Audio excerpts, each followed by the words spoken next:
आधुनिक इतिहास में किसान एवं जनजातीय आंदोलन चल रहा है, जिसमें क्या है, कौन सा विद्रोह? पागलपंथी विद्रोह। इसके पहले कौन सा सबसे महत्वपूर्ण विद्रोह? सन्यासी। उसके बाद कौन? फकीर। और उसके बाद कौन? बेलुथम्पी। अब कौन है? पागलपंथी। पागलपंथी एक संप्रदाय है, ऐसा मत सोचिए कि पागल लोग हैं, ऐसा मत सोचिएगा। ये पागलपंथी एक संप्रदाय है जिसकी स्थापना किसने किया था? करमशाह ने किया था। इस संप्रदाय की स्थापना किसने किया? करमशाह ने। इसे कहा जाता है क्या? कहा जाता है कि पागलपंथी एक अर्ध धार्मिक संप्रदाय है जिसकी स्थापना करमशाह द्वारा की गई थी। और इस विद्रोह के पीछे की जो कहानी है, अगर ये कहा जाए कि जिसे कह रहे हैं कि पागलपंथी एक अर्ध धार्मिक संप्रदाय है, वास्तव में जो पागलपंथी है ना, यह कहाँ? बंगाल का एक धर्म है जिसे वर्तमान में हम बाउल धर्म के नाम से जानते हैं। यानी पागलपंथी बाउल धर्म से ही संबद्ध है। यानी वर्तमान में अगर ये कहा जाए कि पागलपंथी संप्रदाय वहाँ है, तो हाँ बिल्कुल है। बंगाल में जो लोग बाउल धर्म से संबंधित हैं वो सभी क्या हैं? अर्ध पागलपंथी संप्रदाय से संबद्ध हैं, जिसकी स्थापना करमशाह के द्वारा किया गया था। अब दूसरी बात यह है कि कौन सा ऐसा कारण है कि इसमें पागलपंथी ने विद्रोह किया। अब ये तो पता लग गया कि ये संप्रदाय कहाँ है? बंगाल में है। तो जाहिर सी बात है, विद्रोह कहाँ हुआ? बंगाल में हुआ। और दूसरी बात है, कब हुआ? 1813 से लेकर के 1831 का समय है। इस विद्रोह के पीछे का जो कारण छिपा ये है कि जमींदारों द्वारा मुजारों पर किया गया अत्याचार। जमींदारों के द्वारा क्या किया जाता था? जो मुजारे होते थे, यानी जो कहते हैं ना, एक जाति है, अब कह सकते हैं कि हिंदुओं में अगर देखा जाए मुसलमान हैं, गारो हैं, हेजांग हैं। तो ये जो संप्रदाय है, कौन सा? पागलपंथी संप्रदाय। इसमें हिंदू भी हैं, मुसलमान भी हैं, गारो भी जनजाति है, हेजांग जनजाति भी है ना। तो उन्हीं पर क्या किया गया था? अत्याचार करना, जमींदार अत्याचार करना शुरू कर दिए थे। तो इसीलिए यह विद्रोह किसका? किसानों का ही है। किसानों ने विद्रोह किसके खिलाफ छेड़ दिया? अंग्रेजों के खिलाफ। यानी आप पढ़ किसे रहे हैं? किसान एवं जनजातीय आंदोलन। उसमें क्या है? पागलपंथी विद्रोह है। पागलपंथी विद्रोह, पागलपंथी संप्रदाय की स्थापना करमशाह ने। विद्रोह क्यों हुआ? जमींदारों के द्वारा, जो कि आदिवासी जनजातियाँ थी, जिनमें हिंदू भी शामिल थे, मुसलमान थे, गारो थे, हेजांग थे, जिनसे मिलकर के संप्रदाय बना हुआ था। कौन? पागलपंथी संप्रदाय। इसके खिलाफ कौन? जमींदार लोग क्या करते थे? अत्याचार करना शुरू कर दिए।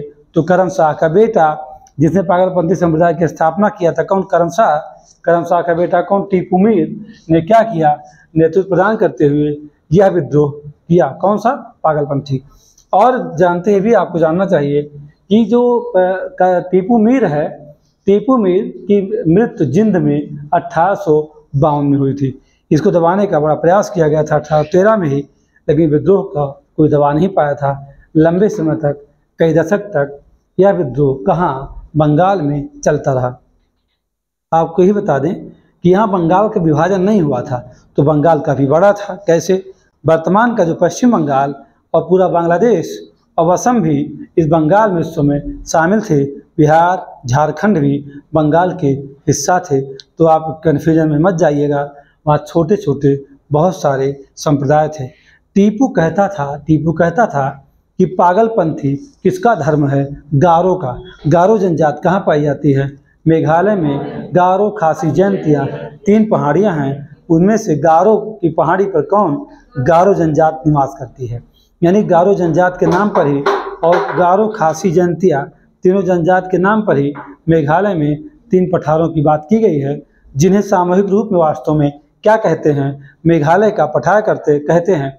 यदि आप इंडियन ज्योग्राफी पढ़िए तो आपको पता लग जाएगा कि मासिन राम, जो कि दुनिया का सर्वाधिक वर्षा का स्थल है, वो खासी पहाड़ी पर ही स्थित है। ये सारी बातें थोड़ा ज्योग्राफी से आप कनेक्ट करेंगे तो समझ जाएंगे कि कितना महत्वपूर्ण है। और सवाल यहाँ क्या बनेगा? तो पागलपंथी कब? 1813। कब खत्म? 31। ठीक। नेतृत्वकर्ता कौन? टीपू मीर, करमशाह का बेटा।